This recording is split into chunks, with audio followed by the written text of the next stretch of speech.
I never believed in fate until the night the earth swallowed me whole. My name is Daniel Cross, and I was nobody special, just another office worker drowning in spreadsheets and coffee, living in a city that never noticed when people disappeared. But I noticed. God help me. I noticed everything after that night, after the ground cracked open beneath my feet, during what should have been an ordinary walk home through the old district, after I fell through layers of concrete and soil and something else, something that felt like falling through the membrane between worlds, and landed in a place where the laws I knew dissolved like sugar in acid, the web. That's what I would come to call it, though its true name was something my tongue couldn't shape, a word that felt like silk and venom combined. When I first opened my eyes after the fall, I thought I'd gone blind. Darkness pressed against me like a physical weight, thick and somehow alive, pulsing with a rhythm that wasn't quite a heartbeat. My body ached everywhere, but nothing seemed broken, which was impossible given the distance I'd fallen. I could still see the jagged tear above me, a wound in reality itself, glowing with the amber streetlights of my world, already sealing shut like skin closing over a cut. I screamed, reached upward, but the opening was too far, too high, and then it was gone completely, leaving me in absolute blackness. That's when I heard the breathing, not my own panicked gasp, but something else, something vast and rhythmic, coming from all directions at once. The darkness began to shift, and I realized it wasn't darkness at all, but shadow, intentional and controlled. And as my eyes adjusted, I saw the threads, everywhere, stretching in geometric patterns that hurt to look at, spiraling into dimensions my mind couldn't properly process, glowing with a faint bioluminescence that painted everything in shades of deep purple and sickly green. The threads weren't like spider silk, not exactly. They were thicker, more organic, pulsing with something that looked like veins carrying luminescent blood, and they formed a network so vast and complex that I couldn't see where it ended. Couldn't comprehend the architecture of this place. It seemed to exist in more than 3 dimensions. I tried to stand, but my legs wouldn't cooperate, still shocked from the fall. The ground beneath me wasn't ground at all, more webbing, springy and disturbingly warm, like standing on living tissue. Every movement I made sent vibrations rippling outward, and I knew, somehow I knew, that something was feeling those vibrations, reading them, learning about me through the tremors in its web. The air tasted wrong, copper and flowers and something else, something that made my hindbrain scream warnings about poison and predators. I'd stumbled into something's hunting ground, and whatever owned this place already knew I was here. The whisper came from everywhere and nowhere, a voice that wasn't quite sound, but rather a vibration that bypassed my ears and spoke directly to some primitive part of my brain. "Welcome, little wanderer," it said, and the words carried layers of meaning I could barely grasp, each syllable wrapped in emotions that weren't mine, desire and hunger, and a terrible, ancient amusement. "Welcome to the heart web, where all threads eventually lead." I spun around, searching for the source, but saw nothing except the endless network of glowing strands stretching into impossible distance. "Who are you?" I managed to croak, my voice sounding pathetically small in this vast space. "Where am I?" Laughter rippled through the web, making the threads vibrate like plucked strings, and the sound was beautiful and horrible, like crystal bells mixed with the chittering of insects. "I have many names, precious thing. The weavers call me Anaxara, Empress of the deep threads, Mother of thousands, she who binds all things. But you may call me Mistress, for that is what I shall become to you." The shadows began to move with purpose then, coalescing, and I saw her for the first time, emerging from the darkness like a nightmare taking solid form, and every rational thought I had evaporated in the face of what approached me. She was massive, easily 3 times my height, her lower body that of an enormous spider, covered in chitinous armor that gleamed like polished obsidian, marked with patterns that glowed with the same bioluminescence as the web, sacred geometries that seemed to shift when I wasn't looking directly at them. 8 legs, each as thick as my torso, moved with a grace that seemed impossible for something so large. making no sound as they touched the webbing, perfectly balanced, perfectly controlled.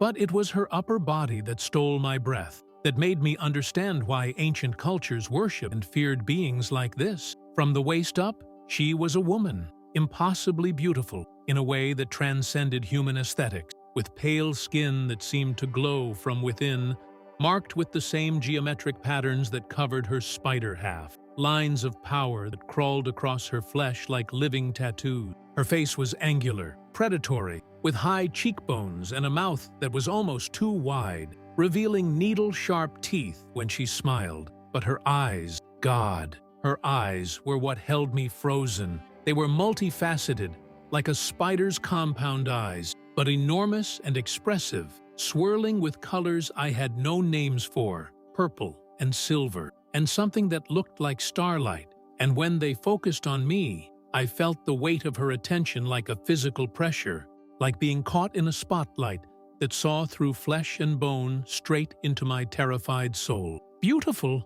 am I not?" she said, and her actual voice was different from the whispers, rich and melodious, with an accent I couldn't place. Something ancient that made English sound like a borrowed language. She moved closer, her legs carrying her forward in a motion that was simultaneously graceful and predatory. And I saw that she wore nothing on her human torso except jewelry, elaborate pieces made of precious metals I didn't recognize, embedded with gems that pulsed with their own light, decorations that drew the eye to the curves and planes of her body in a way that felt deliberately hypnotic. "Most of your kind find me terrifying at first," she continued, circling me slowly, her many eyes examining me from different angles. "They scream and beg and try to run, which is futile here in my domain where every thread obeys my will. But you, little wanderer, you haven't run. You haven't even tried." Interesting.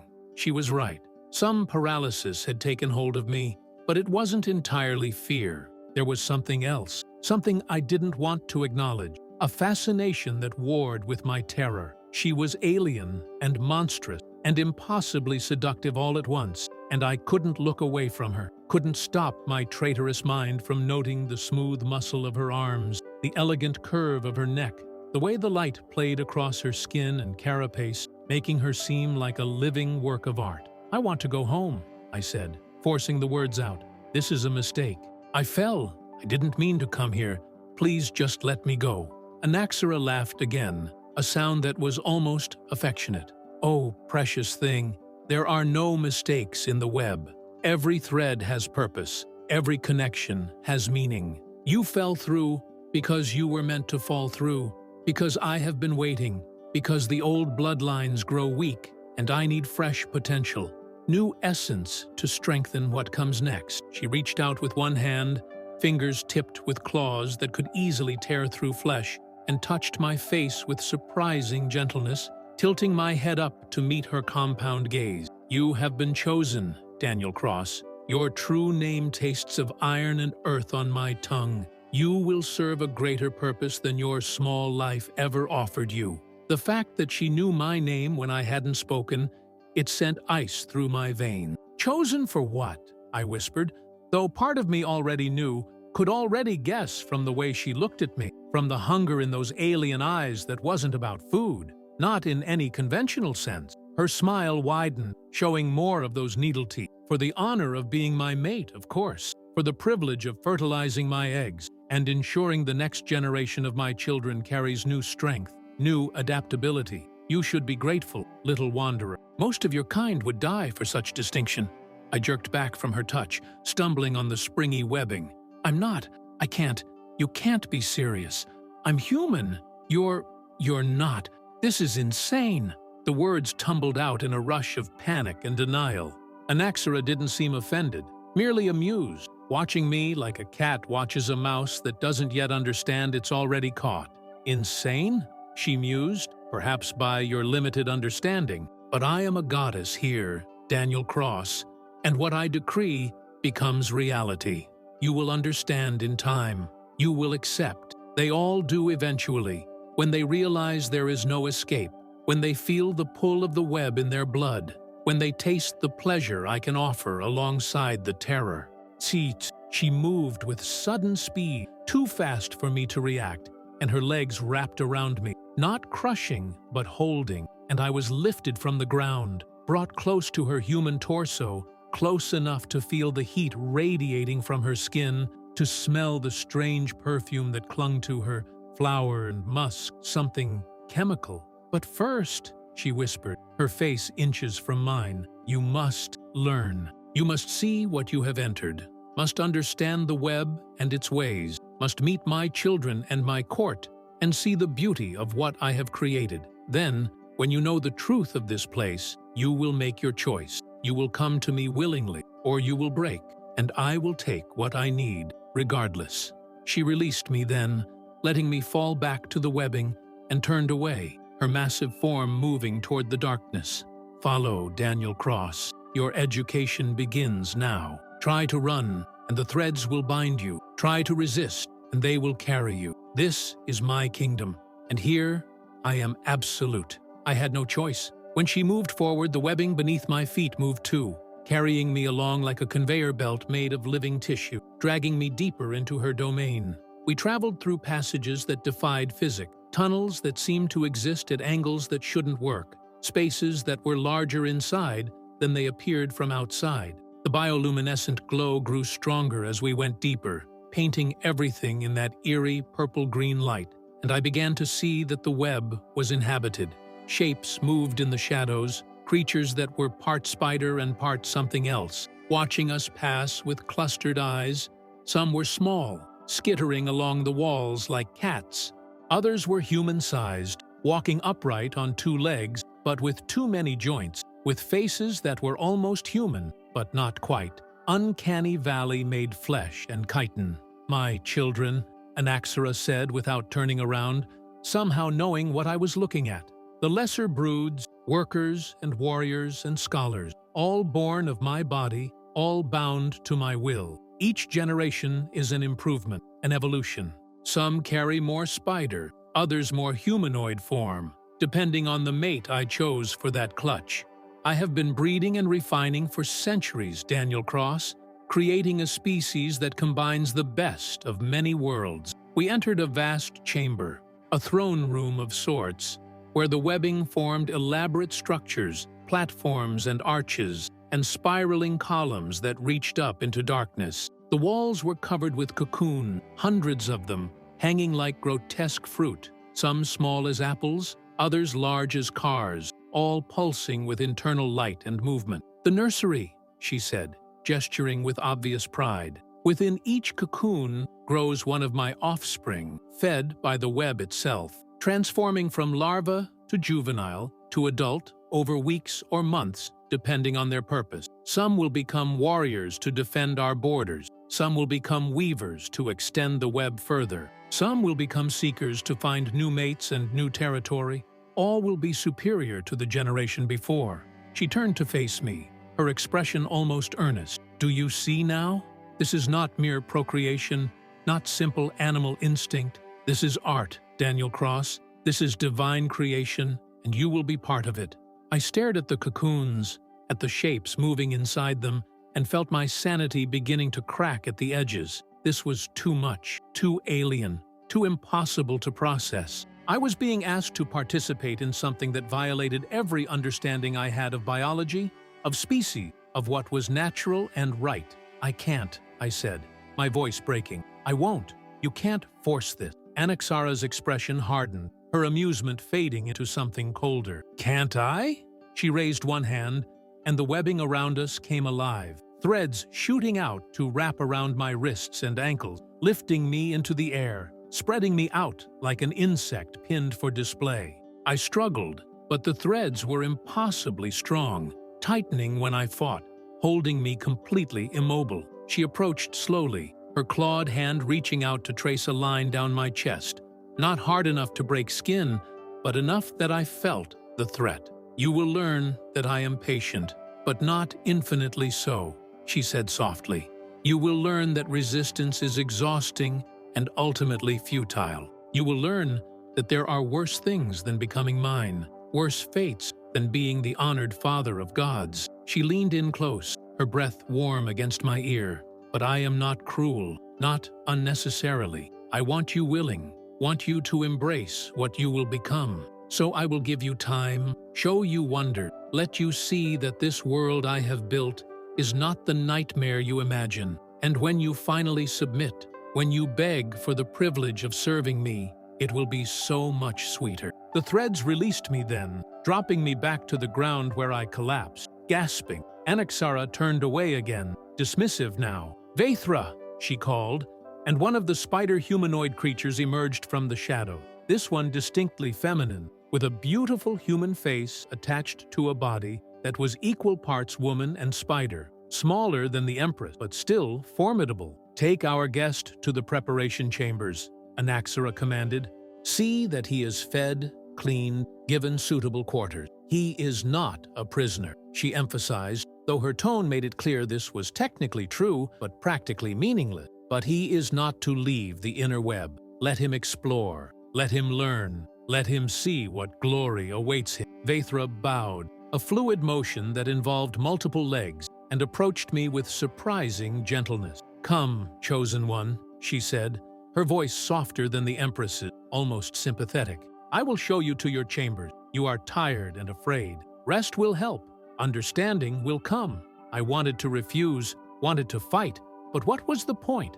I was in an alien world, held captive by a creature who saw me as a breeding tool, surrounded by her offspring and her web that responded to her will. I followed Vaithra numbly, letting her guide me through more passages, past more chambers where I caught glimpses of spider creatures engaged in activities I couldn't fully comprehend, weaving and fighting, and something that might have been worship. All of it centered around the Empress, who was clearly the absolute center of this entire civilization. The chamber Vaithra brought me to was surprisingly comfortable by human standard. There was furniture made of woven materials, a bed of sorts, though the mattress was more webbing, softer than it had any right to be. Bioluminescent pods grew from the walls, providing light. There was even running water, a small fountain that emerged from the wall and drained back into it, the liquid clear and cold when I tested it cautiously. "This is the Chamber of Honor," Vaithra explained, watching me explore with her own multifaceted eyes. "Only the Empress's chosen mates are given such quarters. You should feel privileged." "Mates, plural?"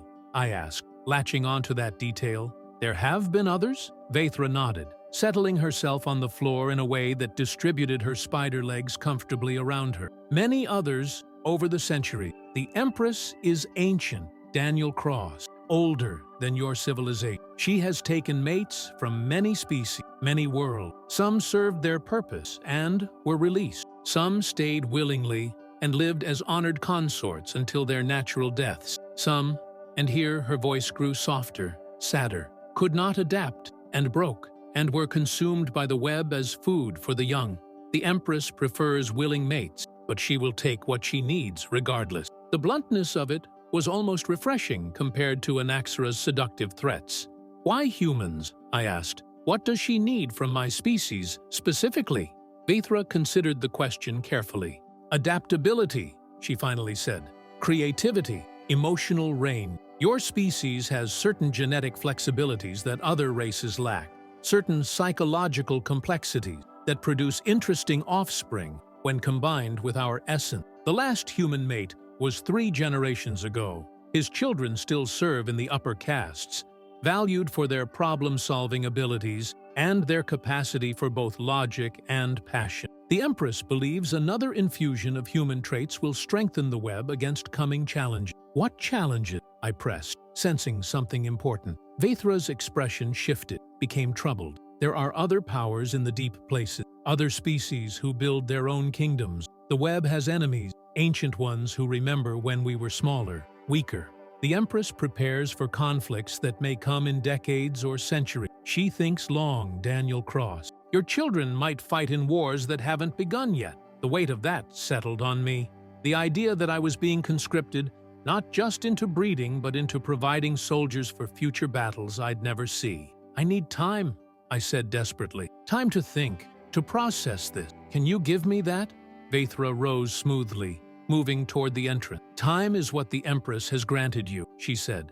Explore the inner web as you wish. Speak with the courtiers and the workers. Learn our ways, but know that time here moves differently than in your world. What feels like days to you might be weeks or months in the place you left. And know that the Empress's patience, while vast, is not infinite. Eventually, you will be called to her breeding chamber, and on that day, you will make your choice. Submit or break. There are no other options. She left then, the entrance sealing behind her with a web door that looked organic, leaving me alone with my thoughts and my terror. I don't know how long I sat there in that alien room, trying to make sense of what had happened to me. Hours, maybe, or days. There was no day-night cycle here, just the constant bioluminescent glow. Eventually, hunger drove me to explore the supplies Vithra had pointed out, strange fruits and fungi that grew from the web itself, and despite my fear, I was starving enough to try them. They tasted unusual, but not unpleasant, something like mushrooms mixed with berries, and they filled my belly without making me sick. The water from the fountain was clean and cold. I had everything I needed to survive, which somehow made it worse, made it clear that this captivity was designed for long-term habitation. Over what I guessed were the next several days, I began to explore as Vithra had suggested. The inner web was vast, a complex city built entirely of webbing and living structures, inhabited by hundreds of Anaxara's children in various forms and castes. I met workers who tended the cocoons in the nursery, their faces friendly despite their alien features, eager to explain how each clutch was monitored and adjusted for optimal development. I met warriors who trained in combat chambers, their bodies more heavily armored, more aggressive, who looked at me with something between respect and pity, knowing I was marked for the Empress. I met scholars in library chambers where knowledge was stored not in books, but in web pattern, complex three-dimensional structures that encoded information in ways I couldn't begin to understand, who tried to explain the history of the web, the long story of the Empress's rise from a simple spider to a goddess-like being through magic and will and centuries of evolution. Everyone knew who I was, the chosen one, the newest potential mate. They treated me with deference that made me uncomfortable, as if I'd already accepted my fate, as if there was no question I would eventually submit. Some offered advice, former chosen ones who had stayed and become part of the court, human spider hybrids who walked upright but carried the features of both parents, who told me the transition was easier if I didn't fight, that the Empress's touch could be pleasure beyond imagining if I let it, that serving her purpose gave life meaning it never had before. Others were more honest, showing me the scars of resistance, physical and mental, explaining how fighting only brought pain, how the web could invade dream, could erode will, could make you want things you'd never wanted before, until submission felt like victory. I was in the library chambers when I met Cathor, one of Anaxara's oldest living children, a creature who was more spider than human, but who carried himself with an intelligence and grace that demanded respect.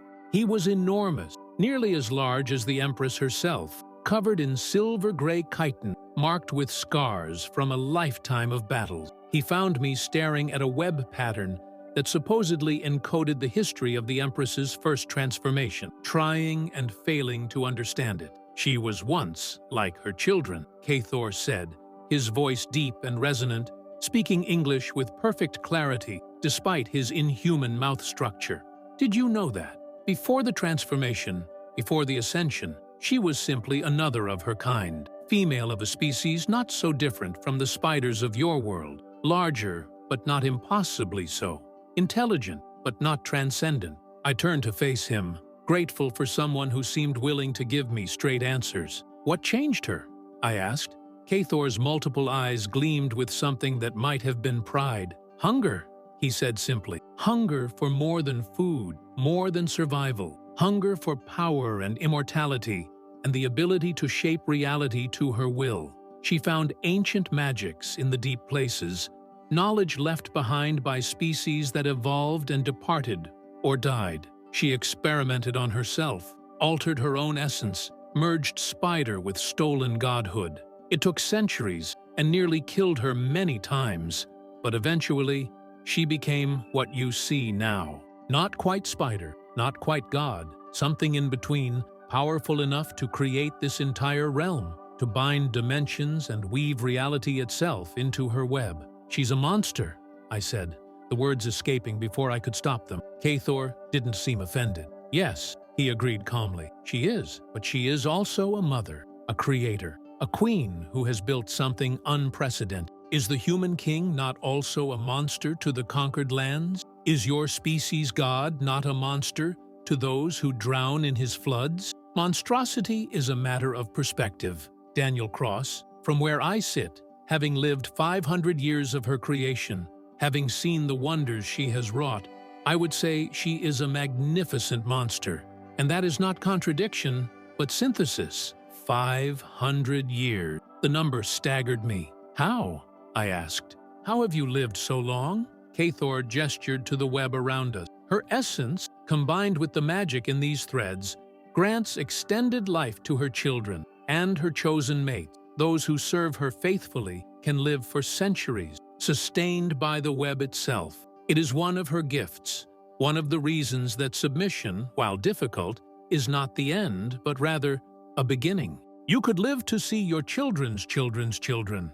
Daniel Cross could guide the development of an entire lineage, could become like me, elder and advisor and warrior. Or you could resist, break, and feed the cocoons in a matter of weeks. Choose wisely. He left me then with that thought echoing in my mind. Century. The word terrified and tempted in equal measure. What would it mean to live so long? To watch my world change and age without me? To become something other than human, even if I retained my form? But also, what miracles might I see? What could I learn? Was extinction at 30 better than transformation into something unprecedented? I hated that I was even considering it, hated that part of me was beginning to understand the appeal, to see why some chosen ones stayed willingly. Anaxara had built something remarkable, something that defied everything I understood about reality, and being part of it, shaping it, that was a seduction more powerful than any physical attraction.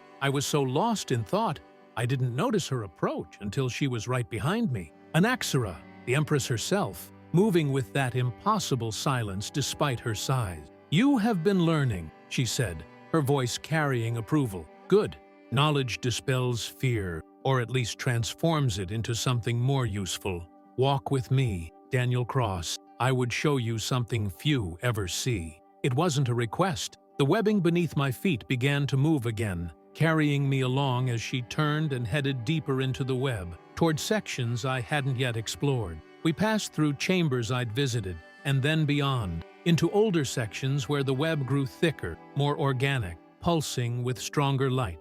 This is the heart, she said, as we entered a chamber so vast I couldn't see the far walls, the center from which all threads extend, the core of my power and my realm. In the center of the space was a structure that defied description, something between a tree and an organ, massive and pulsing, made entirely of woven threads, so densely packed they seemed almost solid, glowing with intense purple light that hurt to look at directly. Veins of luminescence spread from it in all directions, feeding into the walls, the floor, the ceiling, spreading throughout the entire web. This is me, Anaxara said quietly, almost reverently, or rather, this is the heart of me, the source of my power, grown from my own body over centuries, fed by magic and will and the essence of every mate I've taken, every child I've born.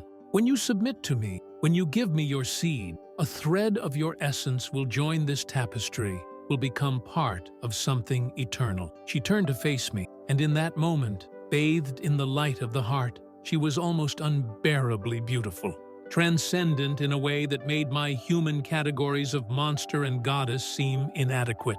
I know you are afraid, she said, reaching out to take my hand in hers, her touch gentle despite the claws. I know this seems like violation, like death of self, but it is not. It is transformation, evolution, the chance to become part of something greater than the small life you left behind. Your world has forgotten magic, forgotten that there are powers beyond science, realms beyond the physical. But here, in the deep places, the old truths still hold. You could be extraordinary, Daniel Cross. You could father children who reshape reality.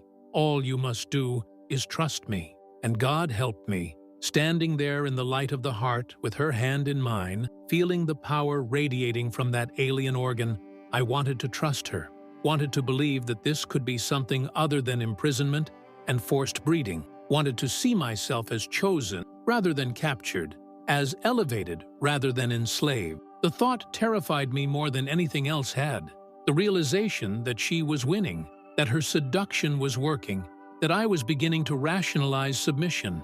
"I need more time," I said, pulling my hand from hers, stepping back. "I need to be sure." Anaxara's expression flickered, disappointment and frustration crossing her alien features before settling back into patient amusement.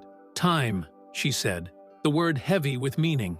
"Yes, you may have more time, but know this, precious thing. The breeding season approaches, the time when the web itself calls for new life. When my body demands, I create the next generation. In 3 cycles of the heart, 3 pulses of the core, you will be brought to my chambers whether you come willingly or not. Use your time wisely. Reconcile yourself to fate, or don't, and learn what it means to be taken by a goddess who has decided you are hers regardless of your protests." The threat was clear, the timeline established. I had 3 cycles, whatever that meant in actual time, to make peace with what was coming, or to find some impossible escape. She left me there in the heart chamber, left me staring at that massive pulsing organ and thinking about threads of essence and transformation and the death of the self I'd been.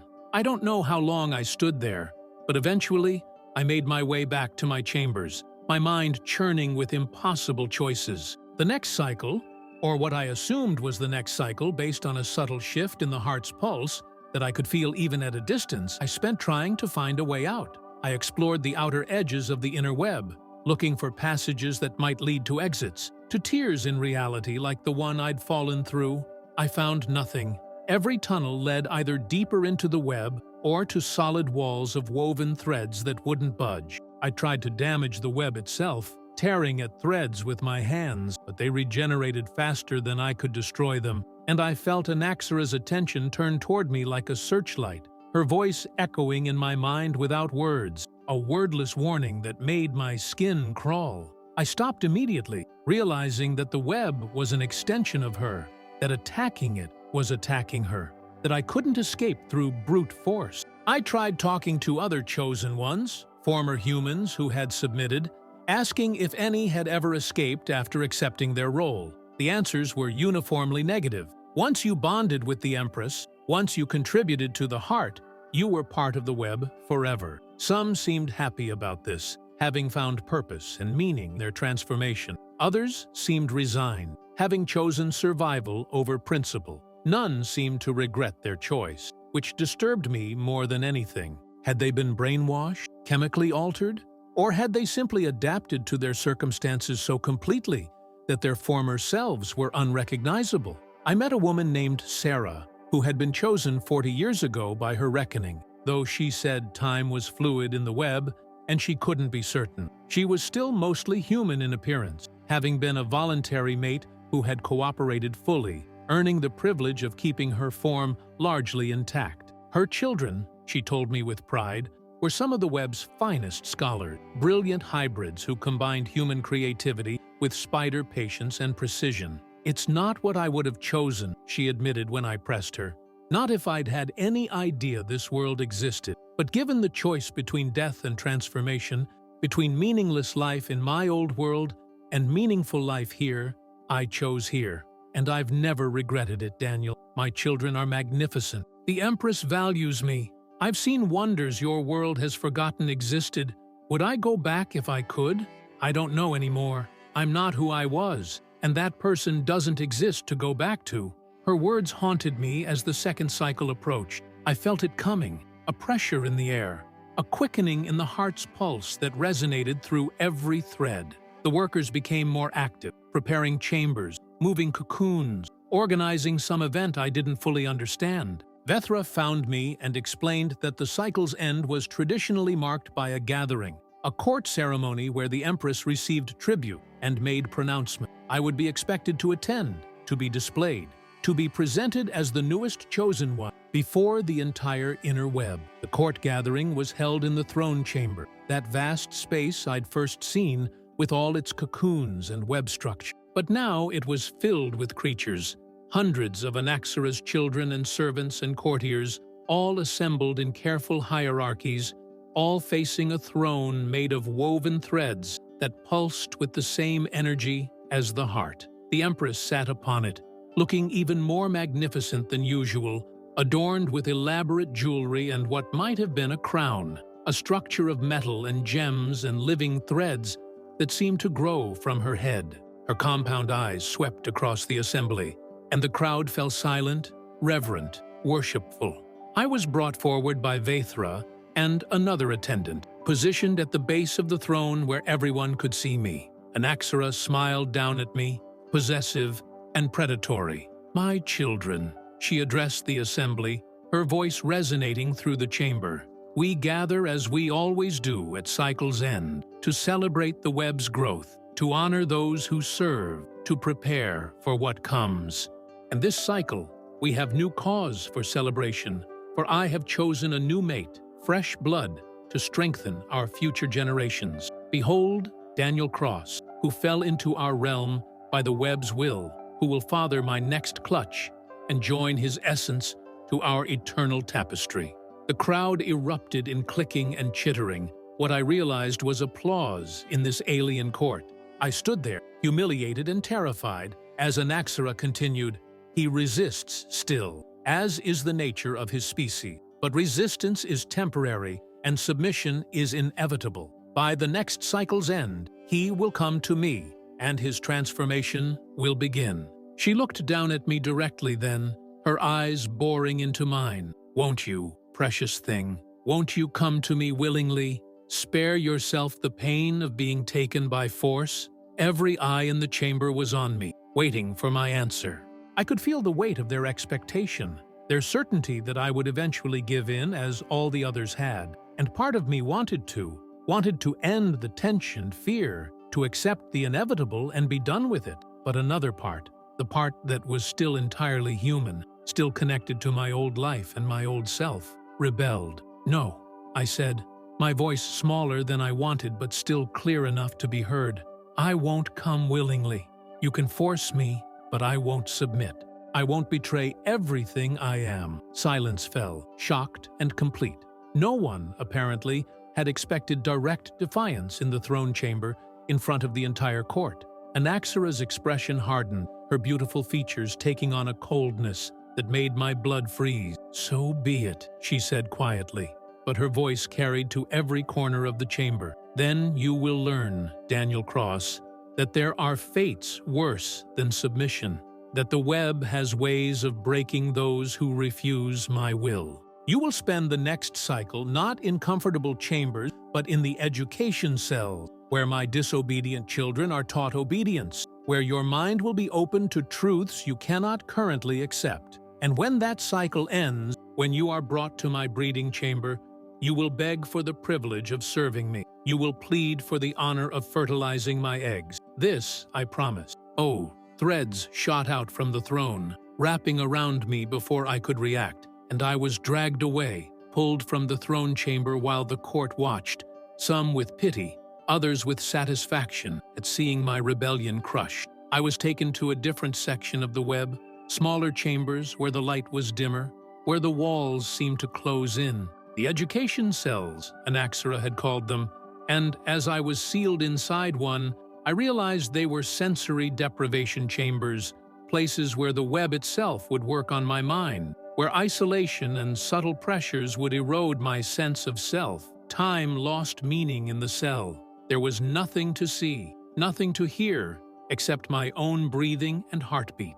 The walls pulsed with a rhythm that wasn't quite the heart, but similar, hypnotic, and I found myself sinking to it without meaning to, my breath and pulse adjusting to match. When I closed my eyes, I saw patterns, the geometric designs that marked Anaxara's body and the web itself, spiraling and shifting, and I couldn't tell if they were real or hallucination. Her voice came sometimes, not from outside, but from inside my head, whispering things I tried not to hear, promises of pleasure and purpose, threats of pain and consumption, descriptions of what my children would be, what I could become if I just surrendered. I tried to resist, tried to hold on to my memories of the world above, my old life, my identity as Daniel Cross, who worked in an office and walked home through normal streets. But those memories grew hazy, seemed distant and unreal compared to the web that was all around me,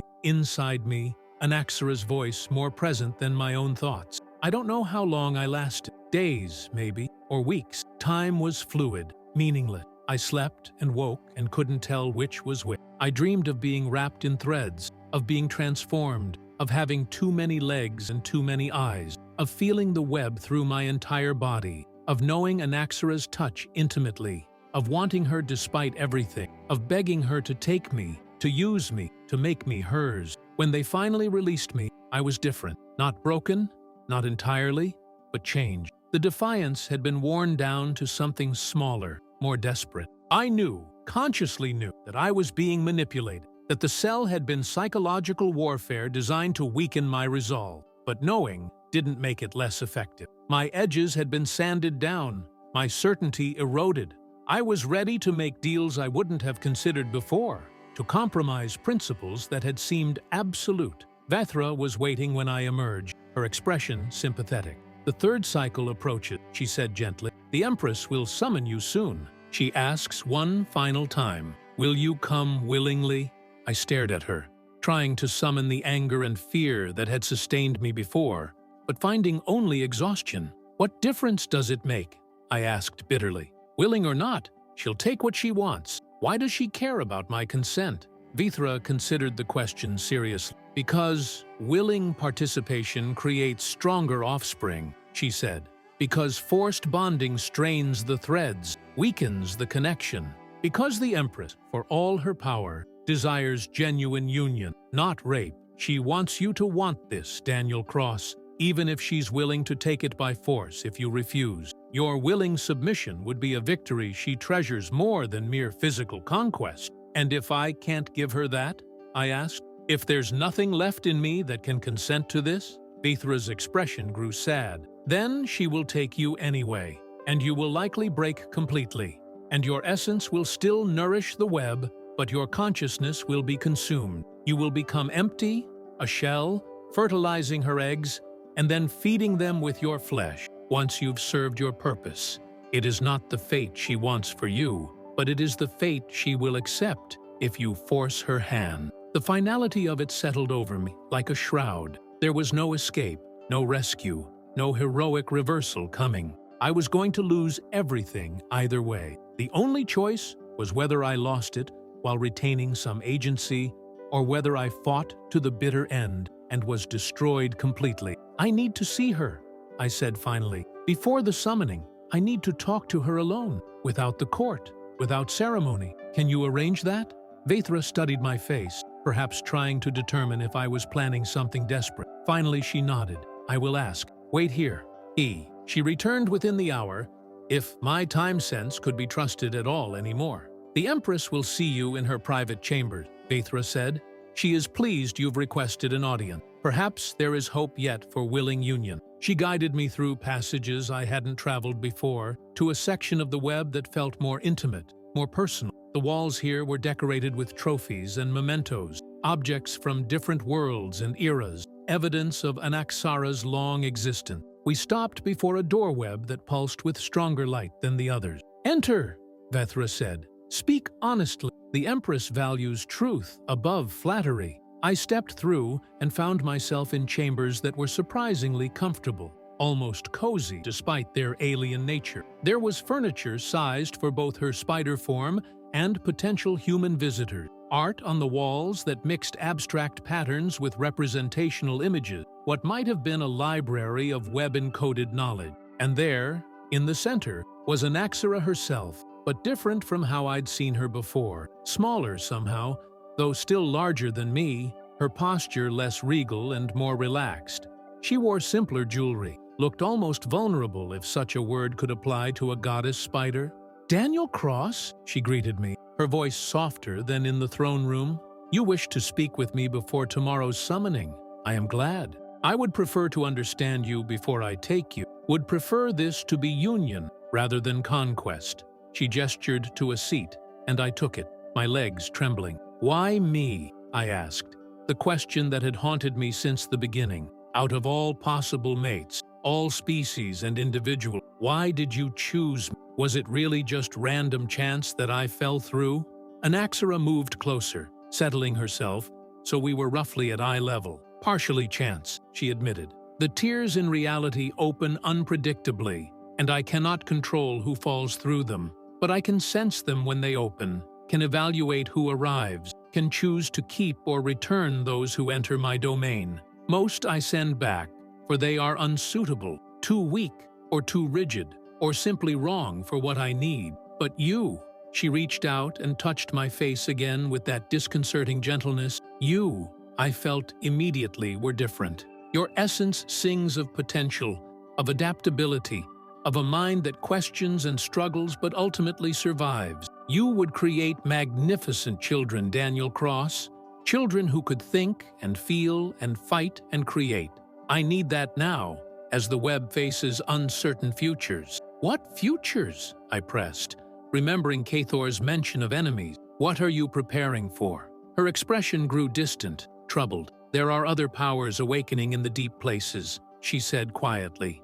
"Old entities that have slept for millennia, now stirring as magic returns to the world. Some see my web as competition, as something to be destroyed. Others see it as prey, as something to be consumed and absorbed. I have built an empire here over centuries, but it is fragile, newer than the ancient powers, vulnerable to their predation. I need my next generation to be stronger, more adaptable, better able to face threats I cannot fully predict. Your contribution could mean the difference between survival and extinction for everything I've created." The honesty surprised me, this glimpse of fear beneath her confidence. "And if I refuse?" I asked. "If I make you take me by force, will that weaken what you need?" She nodded slowly. "Yes, forced bonding produces weaker offspring, children who carry the trauma of their creation, who lack the full integration of both parents' gifts. They survive, they serve, but they are not exception. I have enough adequate children, Daniel Cross. What I need now are extraordinary ones." We sat in silence for a moment, the weight of futures and fates pressing down on us both. "I can't do this," I finally said, my voice breaking. "I can't consent to being used as breeding stock, to losing myself completely, to becoming part of this place forever. I'm not strong enough, not evolved enough, not whatever you think I am. I'm just a man who wants to go home." Anaxara's compound eyes shimmered with something that might have been tears if her species could produce them. "I know," she said softly. "I know what I ask is immense, is perhaps impossible. But home is gone, Daniel Cross. The tear has closed. Your world continues without you and believes you dead or disappeared. There is no return, no rescue. There is only forward, only adaptation, only the choice to make the best of what is rather than mourn what was. And I swear to you, if you give yourself to me willingly, if you let me show you the pleasure alongside the terror, the transformation can be beautiful. You will not lose yourself, but become more than you were. I have been mortal once. I remember the fear of change. But I chose to become this." She gestured to her magnificent hybrid form, "and I have never regretted it. Let me give you that same transformation." Her words were seduction and surrender combined, and I felt myself teetering on an edge I couldn't see clearly. "Tomorrow?" I asked. "That's when this happens?" She nodded. "The cycle completes tomorrow. The web will be at peak fertility, my body prepared, the timing ideal. You will be brought to the breeding chamber at the heart's pulse, and there you will make your final choice. Submit or resist. Join willingly or be taken by force. Become extraordinary or become broken. I hope," and her voice carried genuine emotion now, "I truly hope you choose submission. Not for my sake, but for yours. I would rather mate with you than destroy you, Daniel Cross." I left her chambers shortly after, my mind a chaos of conflicting impulses. I spent what I assumed was my last free night in my quarters, lying on the web bed, staring at the bioluminescent ceiling, thinking about everything I'd learned, everyone I'd met, impossible choice that awaited me. I thought about Sarah, content in her transformation. I thought about Cathor, proud of his 500 years. I thought about the empty shells Vaithra had warned about, fertilizing eggs and then being consumed. I thought about my old life, my apartment, my job, the people who would never know what happened to me. I thought about children I would never meet, spider-human hybrid who might save or doom entire worlds depending on whether I submitted or resisted. As dawn approached, or what passed for dawn in a place without sun, I felt the heart's pulse quicken, felt the summons ripple through every thread. It was time. Vaithra arrived to escort me, her expression unreadable. We walked in silence through passages that seemed to pulse in time with my racing heart, toward the heart chamber, toward Anaxara, toward the moment that would define whatever future I had left. The chamber was empty except for the Empress herself, positioned before the massive heart organ that pulsed with blinding purple light. She had shed all jewelry, all pretense, stood in her full glory as spider goddess, beautiful and terrible and transcendent. "Daniel Cross," she intoned, her voice resonating with power that made the web vibrate. "The cycle completes. The heart calls. You stand at the threshold of transformation. Will you come to me willingly? Will you give yourself to me and to the web and to the future we will create together? Or will you resist, force me to take you, break yourself against my will?" Her eyes bored into me, ancient and alien, and somehow desperate, wanting my submission but prepared for my refusal. I opened my mouth to answer, to give her the choice that would determine everything, but the words wouldn't come, because I realized in that moment that I didn't know if I was strong enough to resist or broken enough to submit. Didn't know if adaptation was courage or cowardice. Didn't know if there was any meaningful difference between willing and forced when all choices led to the same destination. I was trapped between impossible options, between losing myself slowly through submission or quickly through resistance, between becoming something new or being destroyed completely. I started, my voice cracking. "I don't." Anaxara moved closer, her massive form casting shadows that seemed to have substance. "Choose," she whispered, but the word carried the weight of divine command, the compulsion of the web itself pressing in on me from all sides. The heart pulsed faster, brighter, and I felt threads beginning to wrap around my limbs, gentle but inexorable, pulling me toward her, toward union, or violation, or transformation, or all three at once. The last thing I saw before the threads covered my eyes was her face, beautiful and monstrous, hungry and desperate, victorious and somehow sad. And I realized she knew. She knew I was broken enough to be taken, but not willing enough to truly submit. She would have me, would fertilize her eggs with my seed, would create her next generation. But it wouldn't be the willing union she'd wanted, wouldn't produce the extraordinary children she'd hoped for. We would both lose something in what was about to happen, both be diminished by my inability to choose, my paralysis at the threshold. And as the threads tightened and her form blotted out everything else, and I felt her touch for the first time, really felt it, alien and overwhelming and impossibly intimate, I opened my mouth to scream or surrender or beg, and the words that finally came were neither yes nor no, but something in between. Some sound that might have been a name or a prayer, or just wordless acceptance of fate. The web pulsed. The heart sang. Anaxara's laughter or sob echoed through dimensions, and I became.